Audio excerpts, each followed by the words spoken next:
Hey, basketball coaches, today I'm going to talk to you about how you can teach the motion offense to your team.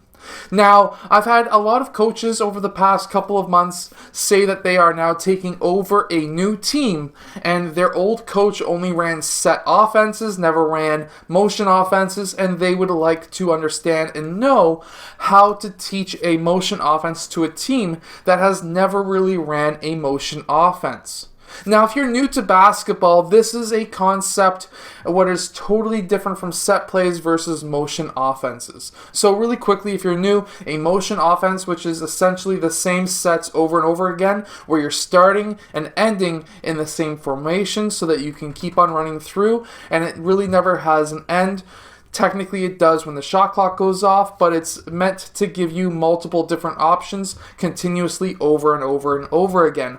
While a set play, you'll run a set, and then at the end of the set, you're done. You have to have scored in one of the 1, 2, 3, 4, 5, or 6 options that are in that set play. There are coaches who say, I run a motion and a set. That's great. I do that too. That's just basically a motion offense that has a couple of different sets inside of it. Basically, it's a read and react offense. Now, how to teach this? This is something that could take some time, or it might not. The first thing you need to do, or the first thing I usually do when I'm in this situation where I've got players who have never ran a motion offense, is say, you always have to be moving. You really should not be in the same spot for more than 2 or 3 seconds.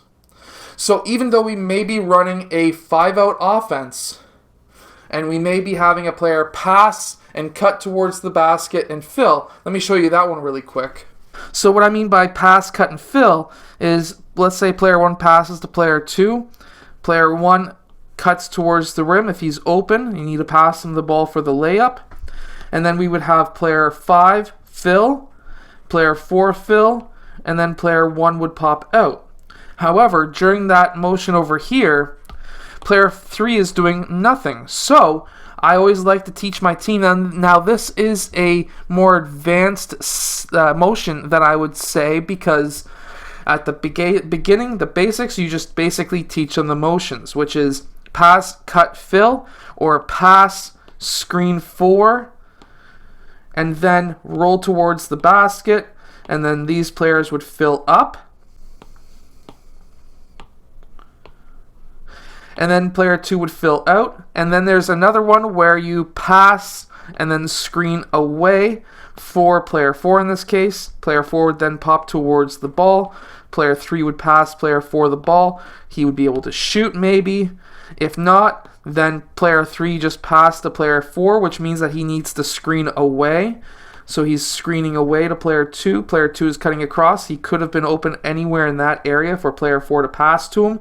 I hope that you're understanding what these 3 basic motions of the 5-out are.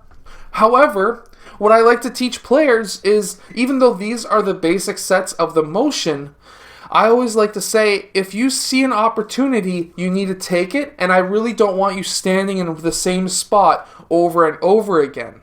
So I give them multiple different options once they understand the basics of the motion. So for example, if I'm teaching that 5-out I just showed you, and there's those 3 motions, the pass and cut, pass and screen 4, and pass and screen away, after I teach them those 3 basic motions, I then explain to them, if you see an opportunity, you need to take it. And then some players will need to see it on a clipboard, while other players will be okay with seeing it on the basketball court. And what I mean by that is, you could stay there and say, okay, now see and notice that you guys haven't done anything for 2 or 3 seconds. Over there on the other side of the court, they're passing, he's cutting, and there's other options that may be happening over there. Well, how about this? Instead of just filling in, why don't you screen away as well, and that player fills in? Let me show you on the clipboard what that means. So, for example, we have player 5 who passed to player 4, and he's cutting. That's the pass and cut. Now, instead of player 1 filling, how about he goes down and sets a pin down screen for player 3? Player 3 then pops up, and now he's absolutely wide open for a possible 3-point shot. And then we could take it one step further and then have now player 1 set another screen down low for player 5, and he can pop up, and now player 1 can pop out, and now player 5 could have been open for a shot. Or have them explain to them when player 5 uses that pin down screen from player 1, he can also cut in. If player 5 is trying to fight over, he needs to watch his man, because if player 5 is fighting over that screen, then player 5 could be smart and cut towards the rim, and he could be hit up with that pass. There's so many different options when you start reading the defense and reacting to it and understanding, hey, we don't want you to stay in one spot for more than 2 seconds. Now, we have player 2 who has not been doing anything for a very long time. He could have also been setting a screen for player 4 at the same time as all of this happening, and now player 4 could be in that low corner where if player 3 passed to player 5, he could have been open to pass out there in case there was a player who was hedging off or playing help defense.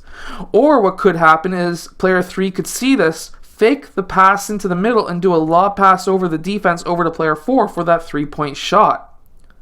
So there's so many different options, but teach the basics first and then build upon that, saying, hey, we have the basic sets: pass and cut, pass and screen away, pass and screen 4, and then, hey, if these guys aren't moving, if you're in one spot for more than 2 seconds, I do not want you there for more than 2 seconds. Count in your head, 1, 2. That's it. I don't want you to go in one spot and stay there for more than 2 seconds. If you're stuck in the corner somewhere and you see a defense man pop up and he's not looking at you, cut back door.